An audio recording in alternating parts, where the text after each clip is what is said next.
there is what we speak about as a hierarchy of needs.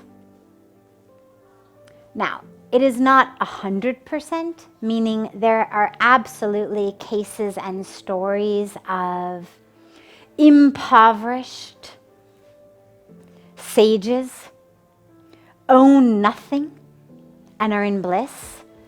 But we're going to call them the exception rather than the rule. For most people, in order to be able to dedicate ourselves to a practice searching for permanent happiness, I have to at least have my basic needs met. I need to know where my next meal is going to come from. I need to know that there's a roof over my head tonight. So we need basic needs, okay? So before we can talk about permanent happiness, because a house does not bring me permanent happiness, traveling doesn't bring me permanent happiness, but these are important aspects on the foundation.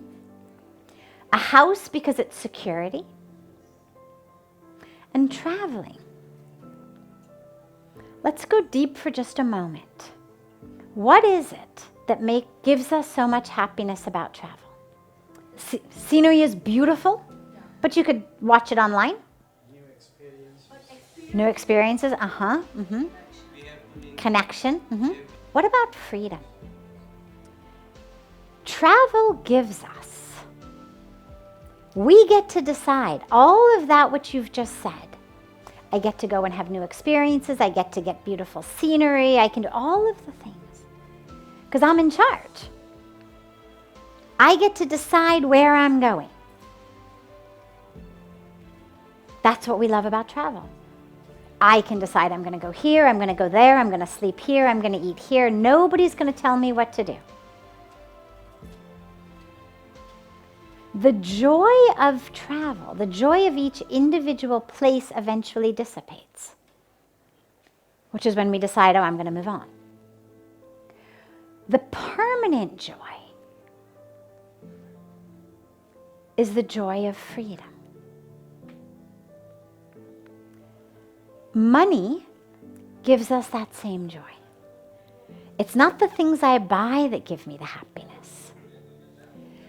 The reason that so many people think money gives me happiness is, and if we had them, if we were sitting here for, 3 hours instead of 45 minutes, and if I brought you up and I sort of took you through step by step, and then why would you be happy? Then why would you be happy? Then what do you want? At the core, what we would get is that money gives you freedom. With money, you get to decide what you do, what you want, what you're going to have. So sure, you have the freedom to buy things you think are going to make you happy, then you realize they don't make you happy, then you travel, then you do something else. But money is freedom. Okay, so love, things that bring us happiness, love, freedom, connection, health, absolutely. Love brings me happiness, but I love someone, they're going to die. Money brings me happiness, but eventually it's gonna end. Travel brings me happiness, but eventually you have to stop traveling. All these things I love, they're gonna end. So how can I have permanent happiness? By experiencing those things through ways that don't end. So yes, your love of a being, that relationship will end. The love doesn't have to end. Either that person will leave you or die, or you will leave them or die. It's how every relationship ends. Either one of you leaves the other or one of you dies. But love doesn't have to end. Connection, freedom. This is the cornerstone of permanent happiness. But if it's going to be permanent, it has to be rooted in something that is permanent. The people in our lives are not permanent. The money in our bank account is not permanent. The experience I'm having in this moment is not permanent. So what can I have that's permanent? A spiritual connection. That spiritual connection, that love of God, that love of God in all of the creation, that's permanent.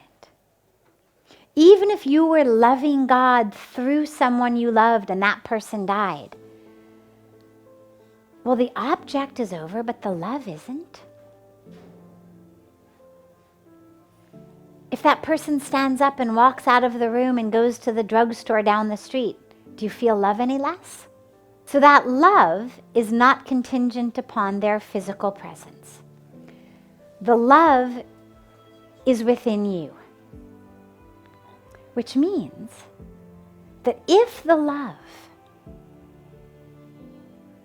is love of the divine in them, not love of what they do, not love of what they say, not love of just their physical body,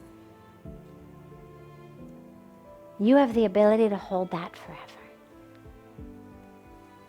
That connection that we experience with others, with nature, this is why scenery is so beautiful and why we like to experience it firsthand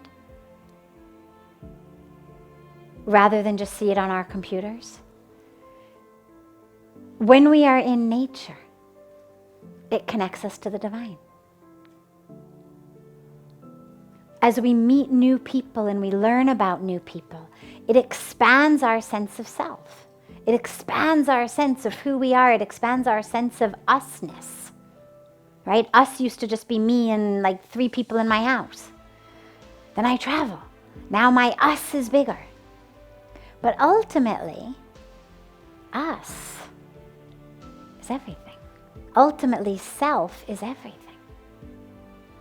That expansion of the self, or rather that awareness of the expansiveness of the self, is the way into permanent happiness. And it gives us freedom. If you don't have freedom, you cannot be happy. If you want permanent happiness, you have to have permanent freedom. And the only way to have permanent freedom is through a spiritual practice. Because the only thing that actually binds us is our own minds. There's a beautiful teaching in the scriptures that says, Man eva manushyanam karanam bandha mokshayo. And it means the mind is the key. Only the mind. The mind is the determinant of whether you are stuck or you have moksha, ultimate freedom. So the mind is what binds us, which means that the freedom, the ultimate freedom needed for permanent happiness, is freedom in your own mind. And what are those chains that bind us in our own mind? Our desires, our expectations, our egos, our grudges, our attachments, our pain, all of this stuff. That's what binds us. So the ultimate goal of a spiritual practice is freedom. And if you say to me that your ultimate goal of life is permanent happiness, I say to you, well, for that, you need freedom. That's why we embark on a spiritual path.